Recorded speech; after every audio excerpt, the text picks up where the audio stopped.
ਕੀ ਹੈ ਸਵਾਮੀਨਾਥਨ ਕਮਿਸ਼ਨ ਦਾ C2+ 50% formula, ਜਿਸ ਨੂੰ ਲੈਣ ਲਈ ਮੁੜ ਕਿਸਾਨਾਂ ਨੇ ਕੇਂਦਰ ਸਰਕਾਰ ਖਿਲਾਫ ਸ਼ੁਰੂ ਕੀਤਾ ਅੰਦੋਲਨ। आओ जानते हाँ स्वामीनाथन कमीशन दे C2+ 50% फार्मूले बारे। दिल्ली दियां वख-वख परूहां ते साल 2020 दे विच लगे अंदोलन च एक आवाज़ उठी सी कि फसल दी खरीद ते MSP खरीद गारंटी कानून बनाया जावे, जिस नूं लैके हुण दिल्ली चलो अंदोलन पार्ट 2 शुरू हो गया। 13 फरवरी ਨੂੰ ਕਿਸਾਨਾਂ ਨੇ ਦਿੱਲੀ ਨੂੰ ਚਾਲੇ ਪਾਏ ਸਨ ਤੇ 13 ਫਰਵਰੀ ਤੋਂ ਹੀ ਕਿਸਾਨ ਸ਼ੰਭੂ ਅਤੇ ਖਨੌਰੀ ਬਾਰਡਰ ਤੇ ਆਪਣੀਆਂ ਮੰਗਾਂ ਨੂੰ ਲੈ ਕੇ ਦਿਨ ਰਾਤ ਡਟੇ ਹੋਏ ਨੇ। ਕਿਸਾਨ ਮੰਗ ਕਰ ਰਹੇ ਨੇ ਕਿ ਇੱਕ ਤਾਂ ਫਸਲ ਦੀ ਖਰੀਦ ਤੇ MSP ਖਰੀਦ ਗਾਰੰਟੀ ਕਾਨੂੰਨ ਬਣਾਇਆ ਜਾਵੇ ਤੇ ਦੂਜਾ ਸਵਾਮੀਨਾਥਨ ਕਮਿਸ਼ਨ ਦਾ C2+ 50% ਫਾਰਮੂਲਾ ਲਾਗੂ ਕੀਤਾ ਜਾਵੇ। ਹੁਣ ਆਖਿਰ C2+ 50% ਫਾਰਮੂਲਾ ਲਾਗੂ ਹੈ ਕੀ? ਹੁਣ ਇਸ ਬਾਰੇ ਤੁਹਾਨੂੰ ਸਾਫ਼-ਸਾਫ਼ ਸ਼ਬਦਾਂ ਦੇ ਵਿੱਚ ਸਮਝਾਉਣ ਦੀ ਕੋਸ਼ਿਸ਼ ਵੀ ਕਰਾਂਗੇ। ਦਰਅਸਲ ਭਾਰਤ ਸਰਕਾਰ ਦਾ ਇੱਕ ਕਮਿਸ਼ਨ ਬਣਿਆ ਜੋ ਫਸਲਾਂ ਦੀ MSP ਤੈਅ ਕਰਦਾ ਹੈ। ਇਸ ਦਾ ਨਾਮ ਹੈ commission for agriculture cost and prices, ਯਾਨੀ CACP। ਇਹ ਕਮਿਸ਼ਨ ਹੀ ਭਾਰਤ ਸਰਕਾਰ ਵੱਲੋਂ ਦਿੱਤੀ ਜਾਣ ਵਾਲੀ MSP ਦੀ ਸਿਫਾਰਿਸ਼ ਕਰਦਾ ਹੈ ਅਤੇ ਇਸ ਦੇ ਲਈ CACP ਫਾਰਮੂਲਾ ਵਰਤਦੇ ਨੇ। ਸੋ ਕਿਹੜੇ ਫਾਰਮੂਲੇ ਨੇ?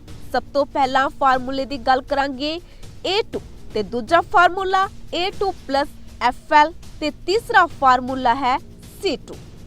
ਹੁਣ ਜਾਣਦੇ ਹਾਂ ਫਾਰਮੂਲਾ A2 ਬਾਰੇ। CACP ਵੱਲੋਂ ਵਰਤੇ ਜਾਂਦੇ A2 ਫਾਰਮੂਲੇ 'ਚ ਕਿਸਾਨ ਦੇ ਖਰਚੇ ਸ਼ਾਮਿਲ ਹੁੰਦੇ ਨੇ, ਜਿਵੇਂ ਕਿ ਬੀਜ, ਖਾਦ, ਕੀਟਨਾਸ਼ਕ, ਮਜ਼ਦੂਰਾਂ ਦੀ ਦਿਹਾੜੀ, ਜ਼ਮੀਨ ਦਾ ਕਿਰਾਇਆ, ਮਸ਼ੀਨਰੀ ਅਤੇ ਤੇਲ ਦੀ ਲਾਗਤ। ਇਹਨਾਂ ਸਾਰਿਆਂ ਨੂੰ A2 ਫਾਰਮੂਲਾ 'ਚ ਸ਼ਾਮਿਲ ਕੀਤਾ ਜਾਂਦਾ ਹੈ। A2+FL ਫਾਰਮੂਲਾ ਕੀ ਹੈ? ਇਸ ਵਿੱਚ A2 ਫਾਰਮੂਲੇ 'ਚ ਸ਼ਾਮਿਲ ਕੀਤੀਆਂ ਸਾਰੀਆਂ ਚੀਜ਼ਾਂ ਦੇ ਨਾਲ-ਨਾਲ ਜ਼ਮੀਨ ਦੇ ਮਾਲਕ ਅਤੇ ਉਸਦੇ ਪਰਿਵਾਰਕ ਮੈਂਬਰਾਂ ਵੱਲੋਂ ਖੇਤਾਂ ਵਿੱਚ ਕੀਤਾ ਗਿਆ ਮੁਫਤ ਦਾ ਕੰਮ ਵੀ ਸ਼ਾਮਿਲ ਕੀਤਾ ਜਾਂਦਾ ਹੈ। ਤੇ ਹੁਣ ਗੱਲ ਕਰਾਂਗੇ ਫਾਰਮੂਲੇ C2 ਬਾਰੇ। ਆਖਿਰਕਾਰ ਫਾਰਮੂਲਾ C2 ਹੈ ਕੀ?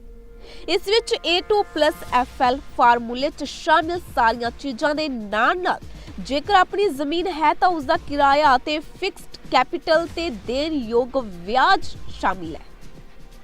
ਤੇ ਹੁਣ ਜਾਣਦੇ ਹਾਂ C2+ 50% ਫਾਰਮੂਲੇ ਬਾਰੇ। ਹੁਣ ਦੱਸਦੇ ਹਾਂ C2+ 50% ਫਾਰਮੂਲਾ ਕਿਵੇਂ ਬਣਦਾ ਹੈ, ਜਿਸ ਦੀ ਕਿਸਾਨ ਮੰਗ ਕਰ ਰਹੇ ਨੇ। ਸਵਾਮੀਨਾਥਨ ਕਮਿਸ਼ਨ 'ਚ ਦੱਸਿਆ ਗਿਆ ਕਿ C2 ਫਾਰਮੂਲਾ ਵਾਲੀਆਂ ਸਾਰੀਆਂ ਚੀਜ਼ਾਂ ਤਾਂ ਮਿਲਣੀਆਂ ਹੀ ਚਾਹੀਦੀਆਂ, ਸਗੋਂ ਇਸ ਦੇ ਨਾਲ 50% ਵਾਧੂ ਰਕਮ ਵੀ ਮਿਲਣੀ ਚਾਹੀਦੀ ਹੈ, ਜੋ ਖੇਤੀ ਦਾ ਮੁਨਾਫਾ ਹੋਵੇਗੀ।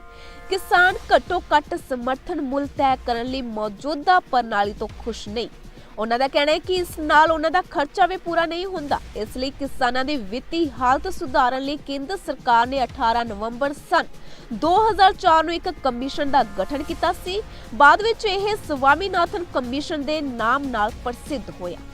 ਕਮਿਸ਼ਨ ਨੇ 2 ਸਾਲਾਂ ਦੇ ਵਿੱਚ 5 ਰਿਪੋਰਟਾਂ ਸਰਕਾਰ ਨੂੰ ਸੌਂਪੀਆਂ ਸਨ। ਉਹਨਾਂ ਰਿਪੋਰਟਾਂ ਵਿੱਚ 201 ਸਿਫਾਰਸ਼ਾਂ ਸ਼ਾਮਿਲ ਸਨ। ਇਹਨਾਂ ਵਿੱਚੋਂ ਸਭ ਤੋਂ ਵੱਧ ਚਰਚਾ ਕੀਤੀ ਗਈ ਸੀ ਸਿਫਾਰਸ਼ ਘੱਟੋ ਘੱਟ ਸਮਰਥਨ ਮੁੱਲ ਯਾਨੀ MSP ਨਾਲ ਸੰਬੰਧਿਤ ਸੀ। ਇਸ ਵਿੱਚ ਕਿਸਾਨਾਂ ਨੂੰ C2+ 50% ਫਾਰਮੂਲੇ ਤੇ ਫਸਲ ਦਾ ਘੱਟੋ ਘੱਟ ਸਮਰਥਨ ਮੁੱਲ ਤੈਅ ਕਰਨ ਲਈ ਕਿਹਾ ਗਿਆ ਸੀ। ਇਸ ਦਾ ਮਤਲਬ ਹੈ C2 ਦੀ ਲਾਗਤ ਮਿਲਣ ਦੇ ਨਾਲ-ਨਾਲ ਕਿਸਾਨਾਂ ਨੂੰ ਇਸ ਤੇ 50% ਵਾਧੂ ਰਕਮ ਵੀ ਮਿਲਣੀ ਚਾਹੀਦੀ ਹੈ, ਜਿਸ ਨੂੰ ਖੇਤੀ ਦਾ ਮੁਨਾਫਾ ਕਿਹਾ ਜਾਂਦਾ ਹੈ।